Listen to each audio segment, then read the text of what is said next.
자, 오늘부터 청지기 시리즈 시작합니다. 자, 모든 그리스도인들은 자신을 어떤 존재로 여겨야 될까요? 즉, 그리스도인의 정체성이 무엇인가라는 것입니다. 우리가 내가 누구인가, 그리스도인의 정체는 과연 무엇인가라고 생각해야 될 이유는 그것이 성경이 우리에게 말하고 있기 때문입니다. 성경은 그리스도인들이 가져야 될 필연적인 공통의 자기 정체성을 밝히고 있다는 것이죠. 그리스도인이라면 누구라도 예외 없이 공통적으로 가져야 될 자기 정체성을 밝히고 있다는 겁니다. 오늘 본문에서 바울은 우리는 그가 만드신 바라 그리스도 예수 안에서 선한 일을 위하여 지으심을 받은 자니라고 하면서 바울은 특정한 한 개인을 지칭하는 것이 아니라 바울 자신을 비롯해 포함한 모든 어떤 특정된 무리를 이야기하고 있습니다. 뭡니까? 그가 말하는 우리가 누굽니까? 바로 교회된 자들이라는 거죠. 그리스도인이라는 겁니다. 정확하게 말해서는 에베소서 1장 19절부터 시작해서 오늘 구절 바로 전절인 2장 9절까지 하나님의 지극히 크신 능력으로 구원과 해방을 받아 새로운 피조물이 된 자들이라는 것입니다. 한마디로 그리스도인들이라는 거죠. 바울은 우리는 이라고 하면서 하나님의 지극히 큰 능력으로 구원과 해방으로 새롭게 창조된 그리스도인들은 그 누구도 예외 없이 자신이 규정하는 자기 정체성의 범주에 포함되어 있음을 강조하고 싶어 한다는 겁니다. 자, 잘 들어야 돼. 내가 지금까지 말했던 새롭게 창조된 모든 그리스도인들은 내가 현재 규정하고 있는 이 자기 정체성을 가져야 돼 라고 말하고 싶어 했다는 것이죠. 그리스도인들은 그리스도인 각 개인은 아빠로서의 정체성을 가질 수 있지만 동시에 바울이 말하는 우리는 이라는 정체성을 가져야 한다는 것입니다. 엄마와 함께 우리입니다. 직장인과 함께 우리입니다. 과학자와 함께 우리라는 거죠. 모든 그리스도인들은 자신을 사업가, 직장인과 자녀와 선생님 등등으로 자기 정체성을 가질 수 있습니다. 그러나 그와 함께 그리스도인이라면 누구든지 예외 없이 공통의 자기 정체성을 거기 포함시켜야 된다는 것입니다. 신자라면 그 누구도 예외 없이 확정되고 흔들리지 않은 정체성을 가져야 된다는 겁니다. 우리가 정체성을 언급해야 되는 이유는 사람들은요, 자기 정체성에 따라 자신을 판단하고 행동하고 삶에 나아갈 방향을 잡기 때문입니다. 그 사람의 행동과 삶을 그 정체성이 결정짓기 때문이라는 것이죠. 예를 들어서 한 여인이 아이를 낳은 후 엄마가 될 때 그는 자신을 엄마라는 정체성을 갖게 되고 그것에 따른 행동과 삶의 방향과 삶의 스타일 전체를 이 정체성에 맞춰 움직이기 시작합니다. 나 자신을 누구로 규정하느냐에 따라 자신을 판단하게 되고 그 정체성 가운데 행하게 된다는 것이죠. 사실 이것은 오랜 세월 동안 흘러온 전통적인 정체성에 대한 개념입니다. 이 전통적인 정체성의 개념은 외부로부터 주어져 있는 정체성에 자기를 맞추는 것을 미덕으로 여겼어요. 반면 오늘날에는요, 자기 정체성을 어떤 외부에서 주는 어떤 것으로 결정하는 것이 아니라 자기 내면에서 스스로 결정합니다. 그리고 외부에서 정해진 자기 정체성에 따라 행동하는 옛 전통적인 정체성의 반응을 벗어나 오히려 자기 주변의 환경이 자기가 설정한 자기 정체성을 수용해주고 거기에 맞춰서 주기를 바라는 양성으로 바뀌어가고 있다는 것이죠. 외부에서 결정된 자기 정체성이든 자기 내면에서 결정한 자기 정체성이든 자기를 누구로 규정하느냐에 따라 두 가지 모두가 그 사람의 삶을 결정하게 되는 것을 우리가 보게 된다는 겁니다. 그가 규정한 정체성에 따라 그는 행동하고 살아간다는 것이죠. 이와 같이 자신을 누구로 규정하느냐, 그것은 그 개인의 현재와 미래를 결정짓는 원인이 됩니다. 그 사람의 행동 방식, 그 사람의 모습, 그 사람이 추구하는 모든 것들을 말하죠. 그러하게 성경은 그리스도인이 누구인가를 규정합니다. 우리가 그리스도 안에서 새롭게 창조된 사람들이라면 우리는 성경이 규정하는 공통의 자기 정체성을 수용하고 그것을 마땅히 따라야 합니다. 그렇다면 과연 그리스도인의 진정한 정체는 무엇일까요? 그리스도인들이 가져야 될 자기 정체성이 뭐냐라는 겁니다. 확실한 것 중에 하나는 나의 사회적 지위나 성취가 결코 자기 정체성이 될 수 없다는 겁니다. 자신이 얼마나 능력 있고 중요한 인물인가에 대한 인식보다는 그리스도인의 정체성은 성경이 규정하고 있다는 것이죠. 외부로부터 주어지는 나의 정체성도 아닙니다. 나의 내면에서 끓어오르는 내 스스로 결정한 자기 정체성도 아닙니다. 그리스도인의 정체성을 규정하는 것은 오직 성경이라는 거죠. 성경이 과연 나를 누구로 하느냐, 여기에 우리는 집중해야 된다는 것입니다. 그러나 기억할 것은 성경에 따라 자기 정체성을 갖기 위해서는 거듭나야 합니다. 거듭나지 않고서는 결코 성경이 그리스도인은 이런 사람이다라고 이 규정 짓는 것을 절대로 수용할 수 없습니다. 그리고 그 정체성을 가지고 살아갈 수 없다라는 거죠. 그리고 그 정체성 가운데 행할 수 없습니다.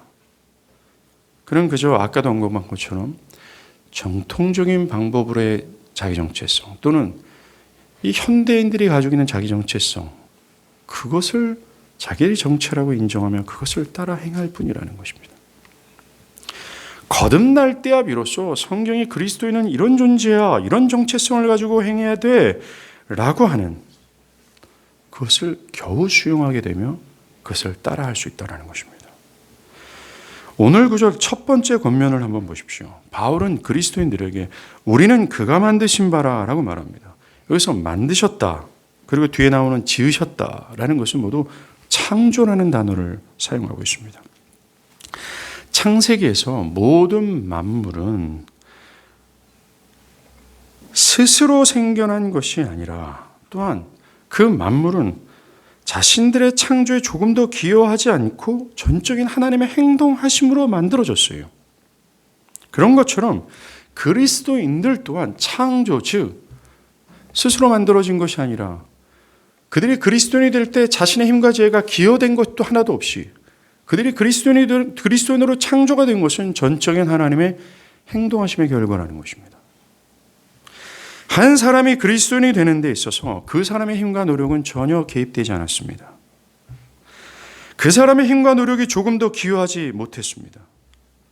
한 사람이 그리스도인이 되는 것은 창조, 즉 하나님의 전적인 행동하심의 결과라는 거죠. 이것이 우리는 그가 만드신 바라라는 첫 번째 의미가 될 수 있습니다. 바울이 우리는 이라고 하면서 그리스도인의 정체성을 말할 때 그는 분명한 시금성, 어떤 범주를 설정하고 있어요. 그것은 바로 하나님이 만드신 자라는 범주를 만들어 놓고 있다는 겁니다. 이 범주에 포함된 자들만 이 성경이 규정하는 그리스도인으로의 정체성을 수용할 수 있고 그 정체성을 가지고 그 가운데서 행할 수 있게 된다라고 성경은 말합니다. 에베소서 1장 19절부터 오늘 보면 바로 전이 2장 9절까지 이 구조에서 얘기하는 영적인 죽음에서 살아난 자들, 마귀의 종노릇에서 그리스도의 구속으로 자유케 된 자들, 율법의 정죄로부터 의롭다함을 얻은 자만이 오늘 바울이 규정하는 그리스도인의 자기 정체성을 수용할 수 있으며 그들만 이 규정하고 있는 그리스도인으로서로 행하게 된다라고 말을 하는 겁니다. 절대로 거듭나지 않고서는, 즉 1장 19절부터 2장 9절까지 나타나는 그 하나님의 은혜로 만들어진 자가 아니면 결코 성경이 규정하는 그리스도인의 정체성을 수용할 수 없고 따를 수 없는 겁니다. 그들은 그리스도인으로서 정체성을 가질 수가 없다는 것입니다. 그 결과 그리스도인으로 살아갈 수 없다는 것이죠. 거듭난 자들이라는 겁니다. 이 말은 우리가 구원을 받은 자인가 안 받은 자인가라는 시금석이 될 수 있습니다. 즉 성경이 규정하는 그리스도인의 정체성을 가지고 그 정체성 안에 행하는 자인가 그렇지 않는가에 따라 그가 하나님이 만드신 자인지 그렇지 않은 자인지, 즉 구원을 받은 자인지 그렇지 않은 자인지를 시금할 수 있다는 것이죠. 자, 그렇다면 하나님께서 우리를 만드셨다라고 말씀하십니다. 그렇다면 하나님 우리를 어떤 존재로 만들으셨을까라는 것입니다. 아까도 계속해서 말씀드리지만 오늘 본문은 1장 16절부터 쭉 설명하는, 우리 바로 전까지 2장 9절까지 설명하는 결론입니다. 바울은 1장 16절에서 나는 너희가 누구인지를 알기를 정말 기도한다 라고 말합니다. 즉 모든 신자가 공통으로 가져야 될 기초적인 자기 정체성을 모든 너희가 신자가 알기를 바란다 라고 기도하기 시작합니다. 기도했던 그는 본격적으로 1장 19절부터 하나님께서 어떤 자를 그리스도인으로 만드는 전 과정을 설명하기 시작해요. 먼저 1장 19절부터 한 사람을 그리스도인으로 만들기 위해 하나님은 지극히 매우 큰 능력을 베푸셨다라고 얘기합니다. 1장 19절 한번 볼까요? 그의 힘의 유력으로 역사함을 따라 믿는 우리에게 베푸신 능력의 지극히 크심을 너희가 어떠한 것을 너희가 알기를 바란다라고 합니다. 지금 사도 바울은요 2번이나 반복합니다. 그 힘이 매우 지극히 커, 매우 강력해라고 하죠. 매우 지극히 크고 강력한 힘을 한 존재를 그리스도인으로 만들기 위하여 그 능력을 베푸셨다라고 얘기를 합니다. 그렇게 말한 이후에 사도 바울은 그 지극히 큰 힘의 능력이 어느 정도인지를 20절부터 쭉 설명하기 시작합니다. 그의 능력이 그리스도 안에서 역사하셔서 그를 죽은 자 가운데서 살리셨다라고 말합니다. 그리고 그를 지극히 높여 하늘의 하나님 오른편에 앉히셨고 그의 능력이 온 우주에서 그를 가장 탁월한 존재로 세우셨고 그를 교회의 머리로 만들게 하셨고 그는 온 우주에 있는 모든 충만이 그 안에 내재하게 하셨다라고 얘기합니다. 사랑하는 여러분, 사도 바울이 1장 19절에서 그리스도인들에게 베푸신 그 능력의 가히 큼을, 그 큼의 정체를 쭉 설명할 때 그가 노력하고 드러내고 싶었던 게 뭡니까? 그 능력이 가히 충격적이라는 겁니다. 그 능력이 가히 매우 크다라는 것이죠. 초자연적인 위력이라는 것입니다. 제가 1장 19절부터 자세히 설명 안 했지만 1장 19절 이후부터는요.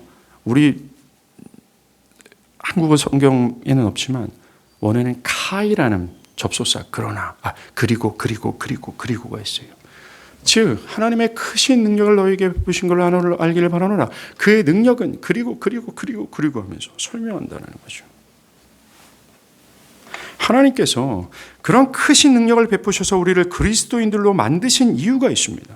그것은 우리의 상황과 처지가 하나님의 그 크신 힘이 아니면, 그 큰 힘의 위력이 아니면 결코 우리가 그리스도가 될 수 없는 처지와 상황에 우리가 있었기 때문이라는 것이죠.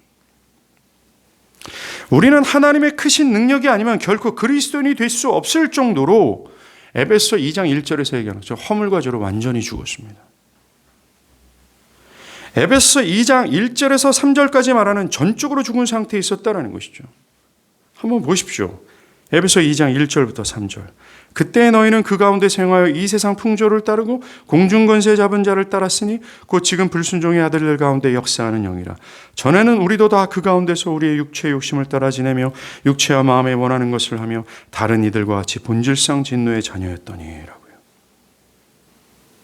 하나님의 크신 능력이 우리 가운데 베풀기 전에 우리의 자기 정체성은 바로 자신이 하나님이라고 주장하며 하나님의 뜻은 없고 오직 자기의 뜻과 욕심에 따라 행하며 자기만을 영화롭게 하는 본질상 진노의 자녀, 마귀의 자녀였다라는 것입니다. 이게 우리의 진실이었습니다. 이게 우리의 정체의 현실이었다라는 것이죠. 철저한 자기중심성이라는 겁니다. 이것이 저와 여러분의 과거였습니다. 하나님의 법을 기뻐하지 않고 기뻐할 수도 없는 상태였어요. 하나님을 향하고자 하는 의지는 철저히 죽어 있는 상태였습니다. 하나님의 말씀을 알아들을 수도 없고 그것을 수용할 수도 없으며 그걸 행할 의지와 능력도 없었던 상태였습니다. 마치 태초의 지구의 상태와 같았어요. 창세기 1장 2절에 그 땅이 혼돈하고 공허하며 흑암이 깊음 위에 있고 라고 하면서 지구의 상태를 말하지 않습니까? 여기에서 혼돈과 공허와 흑암은 어떤 생명이 존재할 수 없는 완전 황폐의 상태를 뜻하는 겁니다.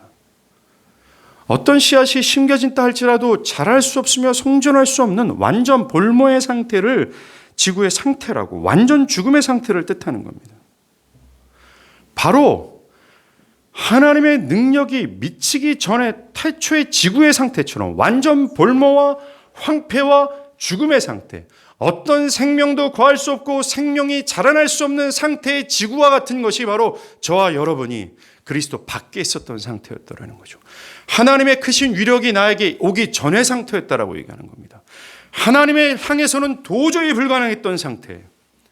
하나님은 온데간데 없고 철저히 자기 고집, 자기 주장, 자기의 뜻만에 완전히 완강하고 강팍한 상태의 내가 바로 이 상태였다라고 주님은 말씀하시는 겁니다. 내가 나의 주인이 되어서 내 유익과 영광만을 선택하고 결정할 수 있는 의지만 있을 뿐이었어요. 철저한 자기중심성의 상태. 더 나아가 하나님을 반역하고 싶어하고 하나님 반대편으로만 향하고자 하며 오직 나만을 고집하는 상태였다는 겁니다. 이게 에베소 2장 1절에서 3절까지 얘기하는 하나님의 능력이 베풀기 전에 우리의 상태였다는 겁니다. 모든 그리스도인의 과거의 상태였다는 거죠. 바울이 에베소 1장 19절에서 믿는 자들에게 베푸신 하나님의 크신 위력이 어떠한지를 니들이 알길 바래 라고 우리에게 베푼 그 능력의 크심을 정말 강조하고 우리에게 말하고 싶은 이유가 바로 이겁니다. 그 하나님의 크신 능력이 아니었으면 가히 우리는 그리스도인이 될 수 없었다는 것입니다. 그만큼 우리가 셌으며 그만큼 우리의 죽음의 상태가 심각했다는 것입니다.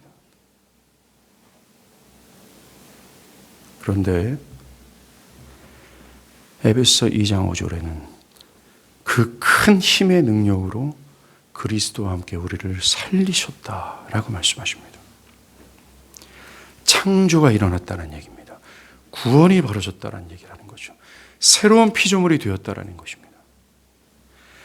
여기서 살리셨다, 2장 5절에서 말하는 살리셨다라는 의미는 먼저 소극적인 의미를 먼저 말씀드리겠습니다.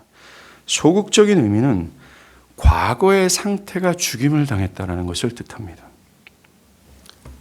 아까 지금까지 제가 언급한 이 과거의 상태.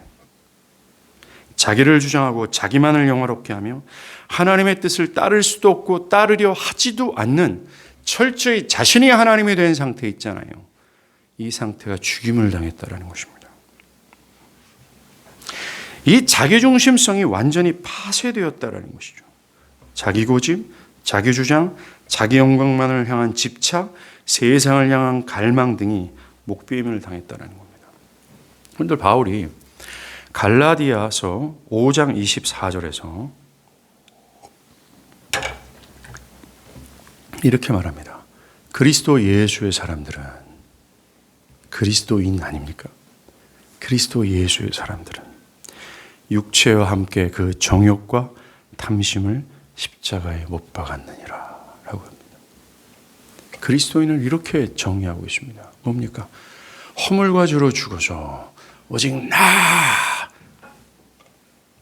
나만을 고집하는 내가 그 정욕과 탐심을 십자가에 못 박은 존재가 그리스도 예수의 사람들이라고 정의합니다. 그리고 바울은 로마서 6장 44절에서 그러므로 우리가 그의 죽으심과 합하여 세례를 받음으로 그와 함께 장사되었나니 얘기해요. 표준 세번역으로 제가 읽어드리면 그의 죽으심으로 연합하여 그와 함께 묻혔나니 땅에 묻혔나니 라고 얘기합니다.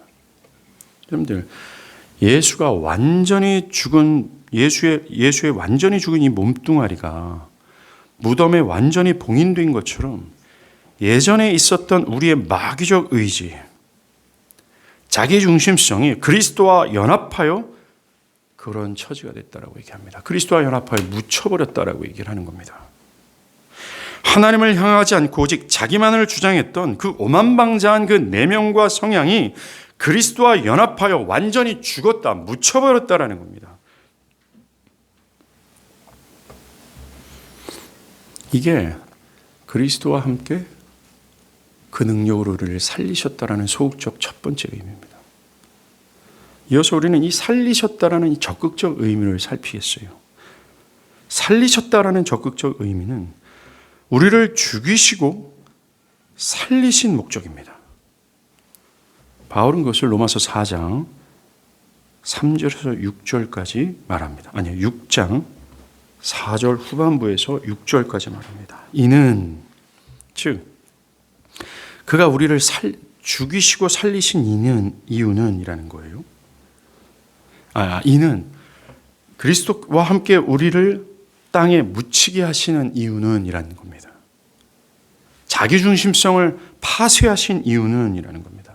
그 이유는 아버지의 영광으로 말미암아 그리스도를 죽은 자 가운데서 살리심과 같이 우리도 또한 새 생명 가운데서 행하게 하려 하심이다 라고요.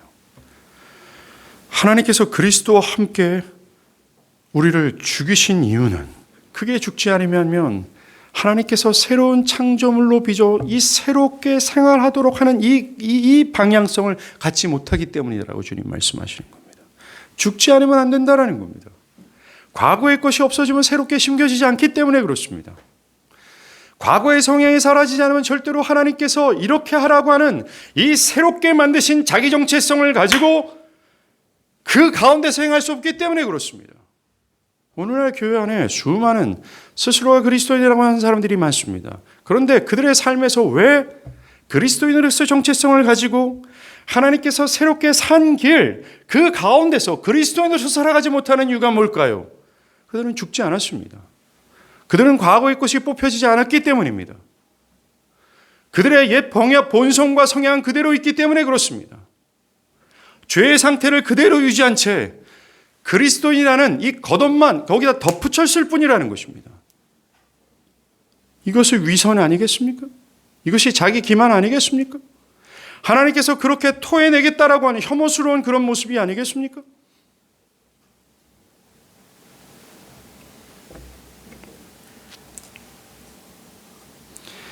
아버지의 영광으로 말미암아 그리스도를 죽은 자 가운데서 살리심 같이 우리 또한 새 생명 가운데서 행하게 하려 합니다. 그리스도와 함께 연합하여 우리의 옛자를 죽으신 것은 살려낸 하나님을 향한 의지로 새로운 생명으로 살아가도록 하기 위함이라는 거예요. 새로운 자기 정체성을 가지고 하나님께 향하고 하나님을 따르는 의지로 살아가도록 그리스도와 함께 우리를 묻어버리셨다라고 얘기하는 겁니다.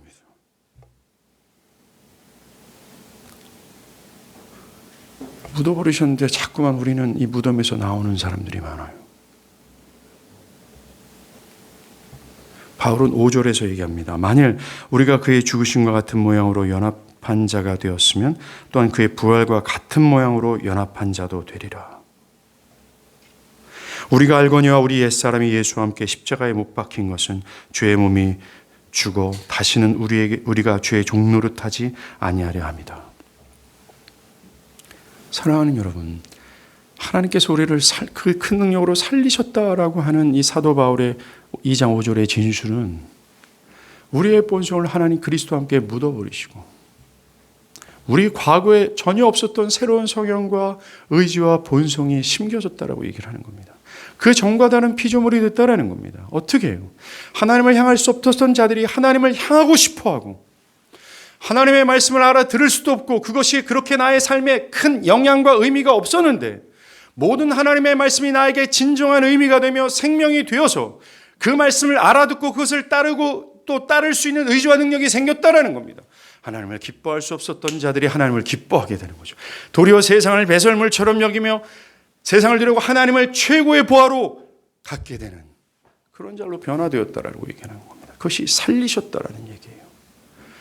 하나님 앞에서 살아있는 자가 되는 겁니다. 그전에는 하나님 앞에서 죽은 자와 같았어요. 하나님의 말씀에도 반응할 수 없었습니다. 하나님의 영광을 보여줘도 하나님의 영광을 보지도 못했습니다. 하나님의 영광에 압도되고 전율할 수도 없었습니다. 사랑하지도 못, 하나님 앞에서 완전히 죽은 자였어요. 그런데 뭐라고 얘기합니까? 우리는 그가 만드신 바라라고 하는 그 우리를 뭐라고 얘기해요? 하나님의 지극히 큰 능력을 베풀어 옛 성품을 그리스도와 함께 묻어버리시고 새로운 의지, 새로운 자, 새로운 본성으로 하나님을 향하게 하는 존재로 바꾸셨다라고 얘기합니다.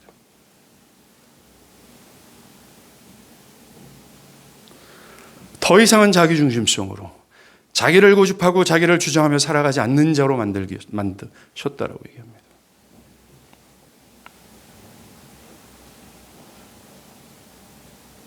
본성적으로는 하나님을 알 수 없었던 무능력한 인간이 하나님을 알게 되는 거죠.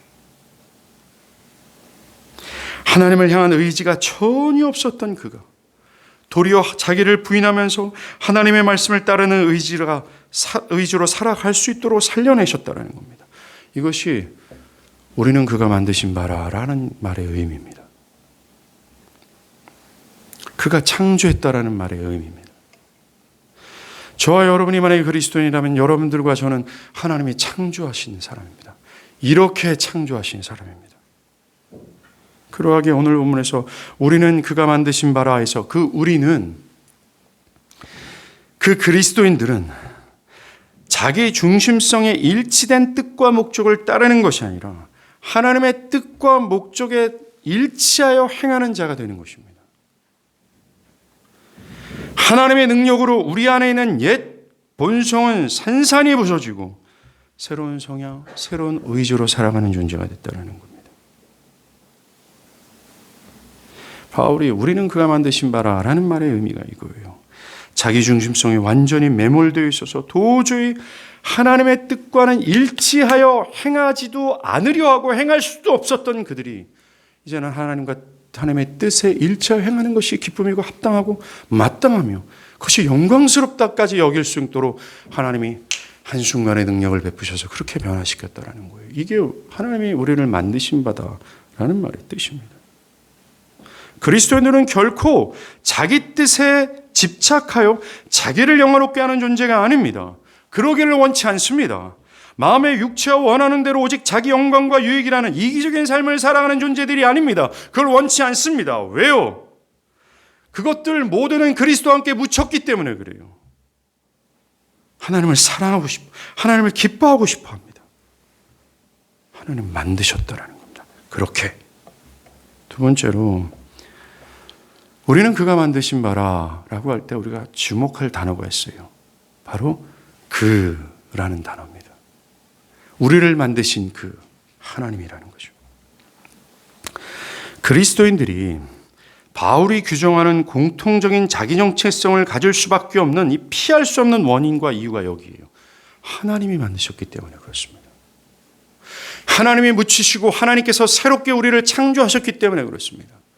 그리스도인들이 도저히 이제부터는 자기의 뜻에 부합하여 자기의 유익과 영광만을 하나님을 반하여 세상을 향하여 갈 수 없고 오직 하나님의 뜻에 일치하여 행하게 될 수 있는 가장 근본적인 이유와 원인이 이거 바로 이겁니다. 그가 만드셨기 때문에 그래요. 전능하시고 말씀 한마디로 온 천지를 창조하시군 그 영광스러운 하나님이 그렇게 하셨기 때문에 그렇습니다. 사도 바울은 1장 19절에서 이걸 말하고 싶어 했던 거예요. 지극히 크신 능력이 너희 안에 베풀어졌소라는 겁니다.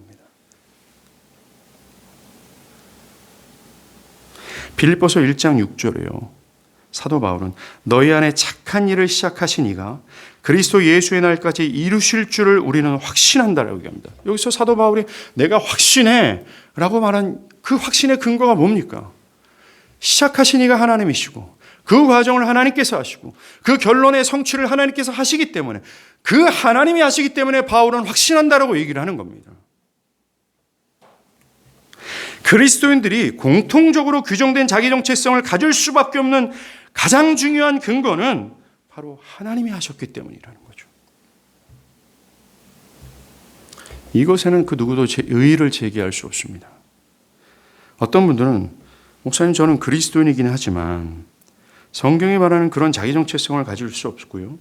그런 정체성을 가지고 살아가는 것은 상당히 부담스럽습니다. 라고 말할 수 없습니다. 왜냐하면 하나님이 만드셨기 때문에 그렇습니다. 만약 어떤 분들이 그렇게 말한다면 그것은 하나님의 능력을 부정하는 것이고 그 자신은 나는 그리스도인이 아닙니다 라고 말하는 것과 같습니다. 우리는 그가 만드신 바라. 이것은 그가 만드신 그리스도인들이 공통적인 성경에서 규정하고 있는 공통적인 자기 정체성을 가질 수밖에 없는 원인입니다. 즉 자기를 부정하고 하나님의 뜻과 목적으로 부합하여 끊임없이 자기를 쳐서 복종시키고 날마다 자기를 죽이며 나의 내면과 겉에 있는 모든 것들을 그리스도께 초점하여 변화시키는 이 분투하는 이 삶 있을 수밖에 없습니다. 그 이유는 하나님이 만드셨기 때문에 그래요. 우리는 그가 만드신 바라라는 이 구절의 세 번째 의미는 그리스도인들은 하나님의 특정한 목적을 가지고 지음받았다라는 뜻이 있습니다. 여러분들 어떤 장인이 심혈을 기울여 만들어낸 작품이 있어요. 심지어 그 작품을 만든 다음에 보기에 진짜 좋은 겁니다. 이렇게 만들었다면 그것은 아주 특별한 목적을 가지고 만든 것이 분명합니다. 아무 생각 없이 무계획 속에서 만들지 않은 것이 분명해요. 그는 그것을 만들기 위해서 치밀한 계획을 세웠을 것이고 그리고 그 계획에 따라 심혈을 기울였을 겁니다. 그런 것처럼 하나님께서 만드셨다라는 것은 하나님은 허물과죄로 죽은 우리를 당신의 계획 속에서 그 계획에 따라 특별한 목적으로 만드셨다라는 것의 의미가 내포되어 있습니다. 우리를 그리스도인으로 만드시고자 하나님은 태초 전에 계획하셨고 이 계획을 아들의 죽음 안에서 성취했어요. 우리를 그리스도인으로 만드시기 위해서 하나님은 태초 전에 계획하시고 그리스도의 비하, 하늘의 영광을 버리고 이 땅에 오시고 십자가에서 죽기까지 자신의 모든 것을 다 소진하며 하나님의 눈물과 심혈, 어떤 정성과 모든 노력에 응집했다라는 겁니다. 그렇게 해서 만드신 그리스도인들을 향한 하나님의 특별한 목적이 있다라는 겁니다. 이 목적을 성취하고자 하나님은 엄청난 희생의 값을 지불하셨어요. 사랑하는 여러분, 하나님은 어떤 목적을 가지고 그리스도인들을 만드셨을까요? 우리를 만드셨을까요? 이사야서 43장 21절에서 하나님은 친히 밝히십니다. 이 백성은 내가 나를 위하여 지었나니 나를 찬송하게 하려 하였나다. 이렇게 얘기합니다. 그렇습니다. 그리스도인들을 어떤 목적으로 하나님이 만드셨는가? 하나님의 영광을 위해서 창조하셨다는 것이죠. 이 하나님의 영광, 즉 하나님의 영광을 찬미하고 하나님을 영화롭게 하는 것, 이것을 목적하에 허물과 죄로 죽은 우리를 위해서 아들을 죽이시고 그들은 죽기까지 우리를 사랑하셔서 우리를 구원하셨다. 우리를 그리스도인으로 만드셨다라고 얘기를 합니다.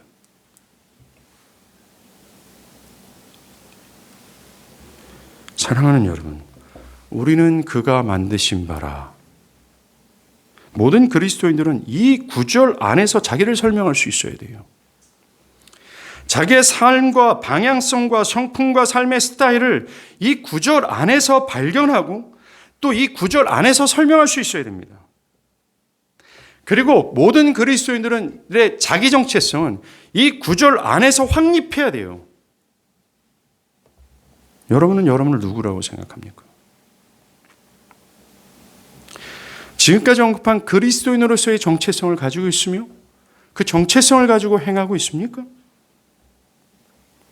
아니면 여전히 자기가 원하는 대로 자기의 육체의 욕심에 따라 형성된 자기 정체성을 고집하며 그 거짓된 자기 정체성 가운데서 행하고 있나요? 여러분들 과연 나를 누구라고 생각하고 있습니까?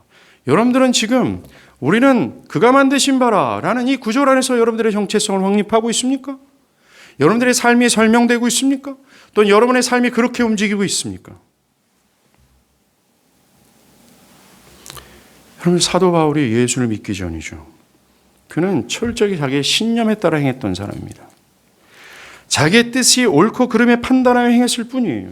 그런데 그가 그리스도를 만난 후에 전과 전혀 다른 정체성을 보였습니다. 그는 고백합니다. 나는 그리스도 예수와 함께 십자가에 못 박혔나니 라고 얘기합니다. 자기는 묻혀버렸다라고 얘기합니다. 옛날에 나는 없소. 짱돌처럼 강한 나의 신념, 나의 고집, 나의 주장, 그 사울은 묻혀버렸소. 없어요 라고 얘기해요. 도리어 그는 자신이 그리스도인의 사신이 되어 복음의 사슬에 묶여 있다라고 얘기합니다. 자신의 두 팔과 두 다리가 복음의 사슬에 매여 I am slave, he is slave. 나는 그의 노예다라고 합니다. 나는 그리스도의 종이다라고 합니다. 그리스도께서 툭 치면 뚝 끌려가는, 나는 없고 오직 그리스도만이 있는 자다라고 선언합니다. 여기서 말하는 나는 그리스도의 종이다 할 때 이 종의 원어가 뭐예요? 휘파라테스 아닙니까? 언젠가 제가 이 휘파라테스를 설명한 적이 있는데 우리 교인의 어떤 형제가 이 휘파라테스라는 단어가 너무 깊이 박혀서 자기 게임 아이디를 휘파라테스라고 정했어요. 당장 지워야 됩니다. 휘파라테스가 뭡니까? 노예들도 계급이 있는데 그 노예들 중에 가장 낮은 계급이에요. 특별히 이 휘파라테스는 큰 상선과 군함의 가장 밑창에서 노를 젓는 노예로 많이 있었습니다. 두 발과 두 손은 쇠사슬에 묶여서 살아있는 동안 그는 끊임없이 노를 지고 노를 짓다가 죽으면 바다에 던져지는 것이 휘파라테스였어요. 사도 바울은 이 교회라는 영광스러운 교회 가장 배 밑창에 가장 낮은 자로서 나는 평생 교회의 이름의 영광을 위하여 노를 짓는 휘파라테스다라고 얘기했습니다. 이것이 우리는 그가 만드신 바라라고 했던 바울의 자기 정체성, 저와 여러분이 가져야 될 자기 정체성이라는 거예요. 그런데 얼마나 교만한 사람이 많습니까? 말과 그 눈빛과 표정이 얼마나 우리는 교만합니까? 우리의 내면의 교만을 숨길 수가 없습니다. 자기를 주장하는 것이 여전히 그 악이 끊임없이 올라오고 있어요. 여러분이 누군지를 밝히시길, 여러분들이 누구인지를 이 시간 재수정하길 간절히 바랍니다. 자, 이제 바울은요, 하나님께서 우리를 특별한 목적으로 만드셨다라고 하는데 그 특별한 목적의 정체를 밝힙니다. 오늘 구절 후반부입니다. 그리스도 안에서 선한 일을 위하여 지으심을 받은 자니라는 것입니다. 여기서 선함이란 선하고 좋고 아름답다는 뜻이죠. 이 선함이란 단어를 히브리 말로 토브라 그래요. 이 토브는 하나님께서 천지를 창조할 때 사용한 단어인데 그때 하나님께서 천지를 창조하시고 뭐라 그래요? 보기에 심히 좋았다 하잖아요. 이 좋았다라는 단어가 토브입니다. 즉, 이 토브라는 단어는 하나님의 계획에 따라 성취되었다. 하나님의 뜻과 일치된 상태가 되었다. 하나님이 의도했던 대로다. 라고 할 때 토브라고 그래서 선함이라는 겁니다. 사람의 기준으로 좋고 선함이 아니었어요. 하나님의 뜻과 계획이 일치될 때 그때서야 하나님의 선함, 하나님은 선하다 하셨습니다. 이것이 선함이에요. 사람들이 볼 때 아무리 그 결과가 다 좋다 할지라도, 사람들이 와 좋다 감동을 받는다 할지라도 그것이 하나님 뜻과 계획에 일치하지 않는 거라면 결코 선함이 아닙니다.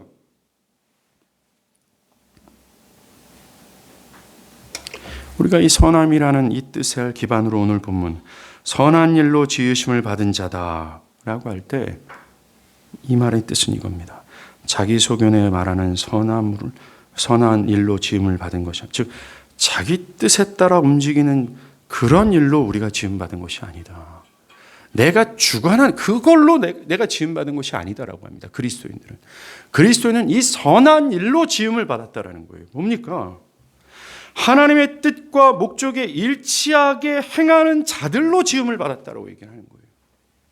아까 말한 바울처럼 하나님이 툭 치면 쿡 하고 끌려가는 존재로 지음을 받았다라는 거예요. 이것이 하나님께서 창조하신 목적이랍니다. 여러분들 갈라디아서 5장 22절에 보면 이 선함, 이걸 다른 말로 양선이라고 그러거든요. 이 선함을 즉 하나님의 뜻과 일치해서 행하는 것, 이 선함을 성령의 열매로 얘기합니다. 즉 인간의 본연의 힘으로 만들어내는 것이 아니라 이것은 성령의 어떤 생명의 활동의 열매예요. 마치 가지가 나무에 붙어 있을 때 이 나무에 있는 생명을 뿜어내잖아요. 그것이 열매 아닙니까?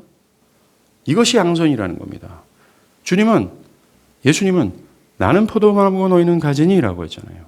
너희가 내 안에 내가 너 안에 거할 때라고 말씀하십니다. 즉 신자는 가지고 포도나무가 예수예요. 이 가지가 생명이신 예수께 붙어 있을 때 이 생명이신 예수께서 뿜어져 나오는 이 생명을 뿜어낼 수 있어요. 이게 열매라는 겁니다. 이게 양선이. 즉 우리 모든 그리스도인들을 다르게 표현하면 그리스도와 연합한 자라고 얘기해요. 우리는 믿음으로 그와 연합하여 그와 같이 여김을 받아 의롭다며 여김을 받지 않습니까?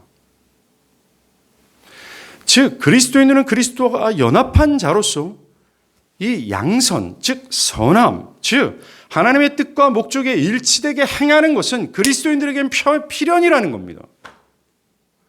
그리스도라는 나무에 붙어있는 존재들에게 생명은 그에게 뿜어져 나오는데 그 뿜어져 나오는 것이 선함이라고 얘기하고 있어요. 이건 필연이라고 얘기합니다. 선택이 아니에요. 여러분들이 그리스도인이라면 이 선함은 있을 수밖에 없습니다. 여러분의 안과 바퀴 그리스도의 뜻과 일치되기를 바랄 뿐만 아니라 몸부림치고 변화를 위해 투쟁하며 점진적으로 여러분의 모든 삶은 조율당할 거예요. 그것이 아니라면 떨어져 있는 자입니다. 분명히 그렇습니다. 떨어져 있는 자입니다. 여러분들 지난 시간 우리가 상영할 때 야곱이 그 하나님의 은혜를 절감할 때 자기가 어디로 향해야 되는지를 깨달았다고 하지 않습니까? 그 전에 야곱이 어떤 인간이었어요? 그가 움직인 것은 철저히 자기 유익이었습니다. 자기에게 유익이 되는 것, 자기에게 영광이 되는 것이라면 하나님의 뜻이든 뭐든 다 필요 없어요. 자신의 뜻과 일치돼서 행했을 뿐입니다. 그런데 그는 내가 자격 없는 존재라는 사실을 깨닫고 나같이 자격 없는 자에게 값없는 자애로움을 베푼 그 하나님의 은혜를 절절히 깨달을 때 바뀌어요. 자기 뜻에 일치하게 움직이지 않습니다. 그를 움직이는 것이 자기 유익과 영광이 아니었어요. 뭡니까? 하나님의 뜻이었습니다. 심지어 자기에게 손해가 오는 것이라 할지라도 하나님의 뜻에 움직였다는 겁니다. 이게 그리스도 안에서 선한 일로 지음을 받은 그리스도인의 모습이에요. 은혜라는 겁니다. 사실 이 은혜는 그렇게 만들거든요. 그리스도인의 자기 정체성을 깨닫는 이 정체성을 갖기 위한 이 그리스도인이 되기 위해 필요한 건 바로 이 은혜를 절감하는 거예요.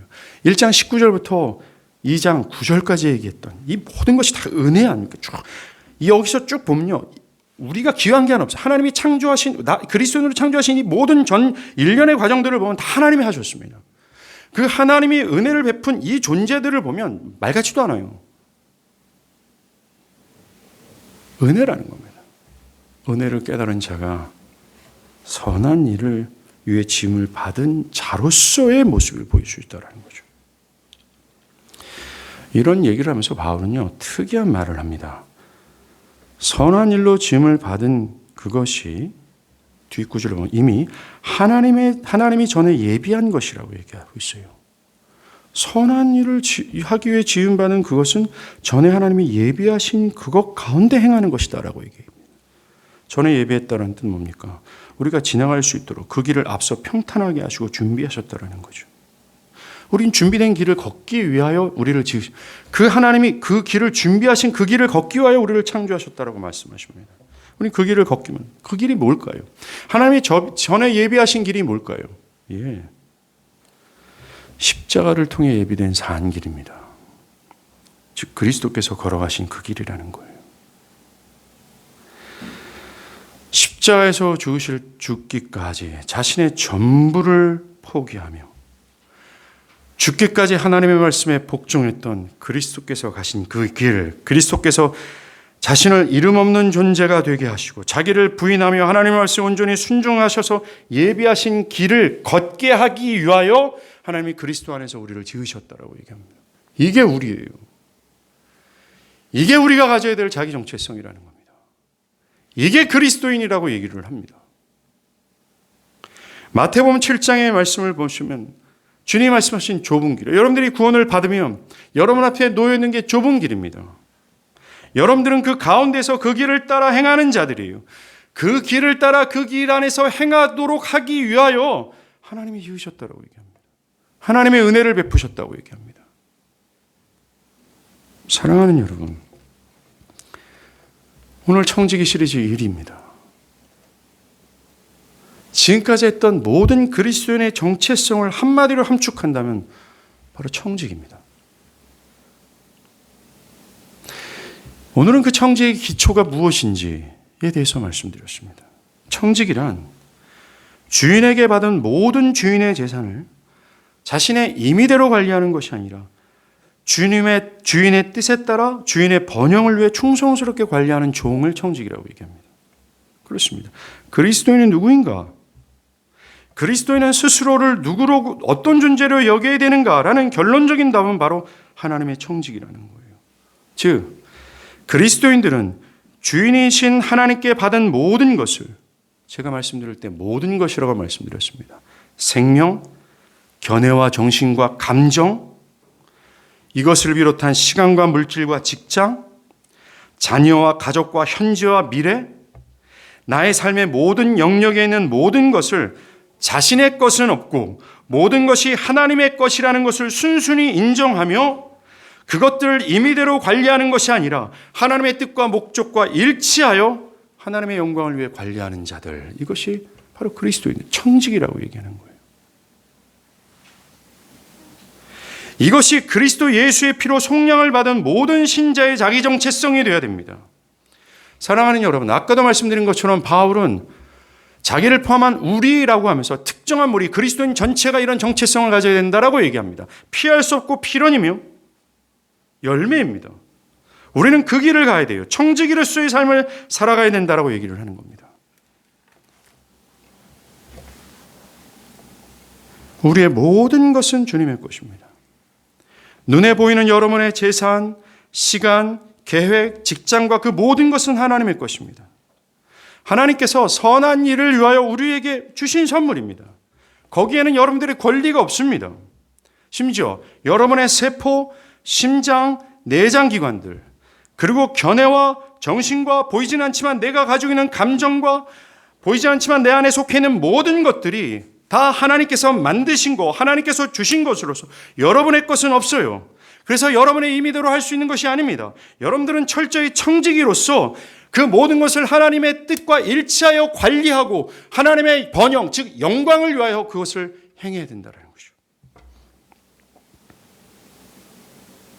이 정체성을 갖길 바랍니다. 만약에 여러분들이 이 정체성을 분명히 확립한다면 여러분 그 정체성에 따라 행하게 될 거예요. 그것이 하나님이 우리를 향한 하나님의 뜻입니다. 그리스도 안에서 우리를 지으신 하나님의 목적이라는 거죠. 그걸 통하여 하나님은 영광을 받으실 겁니다. 기도하시겠습니다. 이 시간